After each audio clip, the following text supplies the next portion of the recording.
Have you ever heard the sound of a reed flute? The neigh, so hollow, so lonely, that it feels like your own soul weeping? It is not cheerful music, but something deeper. A wound turned into song. This is how Rumi begins his 6-volume masterpiece, the Masnavi. Not with doctrine, not with argument, but with a cry. Listen to the reed, how it tells a tale, complaining of separations. Ever since they cut me from the reed bed, men and women have cried through my song. Why begin a book with music?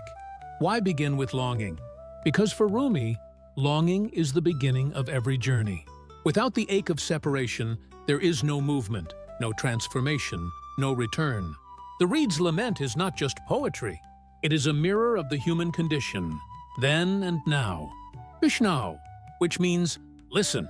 And what follows is not a law or a sermon, but a sound. The sound of the reed flute. Hollow, piercing, mournful.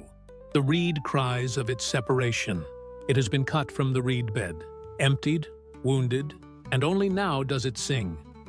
Ever since they cut me from the reed bed, Rumi writes, men and women have wept through my song. With these lines, he establishes the theme not only of his book, but of the human condition. We are cut, we are hollow, we are longing, and in that longing lies the seed of return. It is no accident that Rumi begins with this image. He lived in the 13th century, a world of upheaval and exile.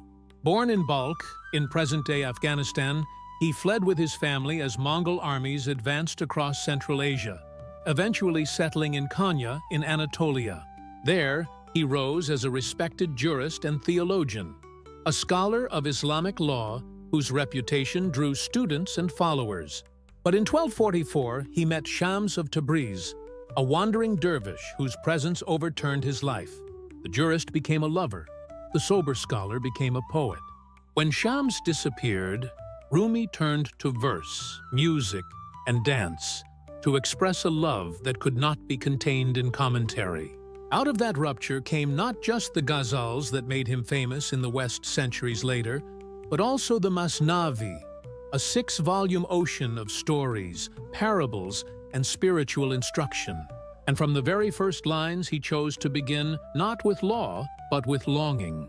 The reed flute was not a casual metaphor in Rumi's world. The neigh was a central instrument in Sufi gatherings, its thin, plaintive voice echoing in lodges and ceremonies. To make one required violence. The reed had to be cut from its bed, hollowed of its pith, pierced with holes, tempered by fire. Only then, when the breath of a player passed through, did it come alive. Every stage of its making was a parable. Cutting meant exile from the source. Hollowing meant the stripping of ego. Piercing meant the wound of suffering. Fire meant purification by love. And breath meant the divine spirit moving through an emptied heart. The reed's lament was not simply sound, it was theology made audible. What Rumi understood, and what many of his readers still sense across cultures and centuries, is that longing is not a flaw in the human design. It is the beginning of the journey. Without longing, there is no movement. Without exile, no search. Without the wound, no opening for light. The Persian scholar Anna Marie Schimmel once remarked that the reed's cry is not passive sadness, but creative sorrow, a force that drives the soul forward. Rumi would have agreed. The reed sings because it remembers, and its memory pulls it back toward its source. That is why he did not begin with union. He began with separation, because longing is more honest than premature joy. We may speak of arrival, but most of us live in exile. We feel cut off from our own depth, from each other, from meaning, from God. The reed is our mirror. When it sings, men and women weep because they recognize themselves in its voice.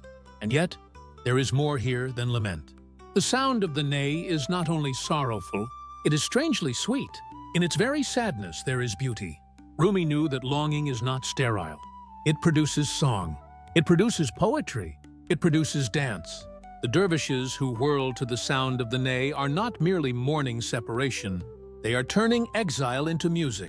In this sense, The reed's lament is both diagnosis and medicine.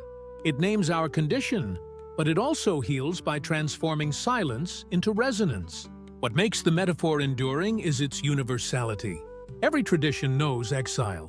In the Hebrew Bible, the psalmists weep by the rivers of Babylon, their harps hung in the willows as they remember Zion. In Christian thought, Augustine confesses, "Our hearts are restless until they rest in you." In Buddhism, life begins with suffering, the recognition of dissatisfaction that propels the path to liberation. In Taoism, the usefulness of the vessel lies in its emptiness. In Hindu devotion, Krishna's flute calls souls back to love. The language differs, but the grammar is the same. We are cut, we ache, and we long to return. Rumi's reed joins this chorus in a voice at once particular and universal. Islamic, yet human.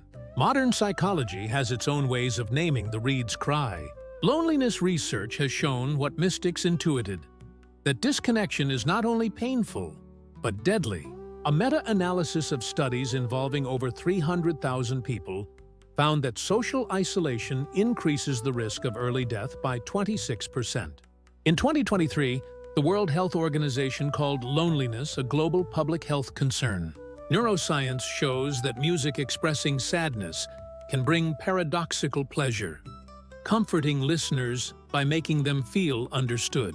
Viktor Frankl, in Man's Search for Meaning, argued that emptiness, not pain, is the true crisis of modern life. Humans can bear suffering, he wrote, if it has meaning. The reed proves his point. Its emptiness is not a defect, but a capacity. Its wound is not an end, but an opening. Its cry is not despair, but direction. This is why Rumi's reed feels so contemporary. We live in the noisiest age in history, bombarded with messages. Yet beneath it, many feel hollow. We scroll and consume, but the ache persists. The reed reminds us that emptiness is not failure. It is readiness. Longing is not weakness. It is the compass of the soul.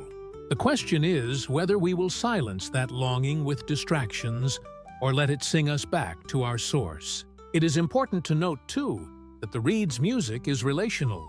It requires both breath and listener. The reed does not sing alone.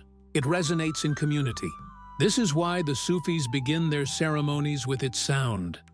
It summons not just individuals, but a circle of hearts into remembrance. In our time of isolation, perhaps the lesson is that our wounds, voiced honestly, can create harmony rather than despair. We do not heal by pretending we are uncut. We heal by singing our cut together.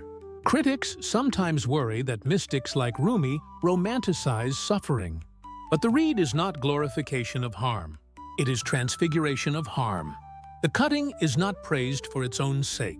It is acknowledged as reality, then turned into song. In this way, the metaphor is ethically responsible. It does not deny pain, but neither does it leave us stuck in it. It points to what grace can make of it. For Rumi, the reed also embodies humility. It does not pretend to be the player. It does not produce breath on its own. It acknowledges its dependence. In this sense, the reed models what it means to be human, receptive rather than self-sufficient, honest rather than inflated, open rather than closed. To live as a reed is to accept emptiness, wounds, and breath as gifts rather than possessions. Perhaps the most striking feature of the metaphor is its insistence that music comes from absence. The holes in the reed are what allow sound to emerge. Without piercing, no song. This is a radical revaluation of weakness. What we hide in shame may be the very place our life can resonate. The reed invites us to stop concealing our holes and start letting them sing. And here is where the metaphor speaks most powerfully today. In a world obsessed with perfection, the reed insists that it is our hollow places that matter. In a culture that hides grief, the reed teaches that grief can become beauty. In a society that numbs longing, the reed says longing is our greatest teacher.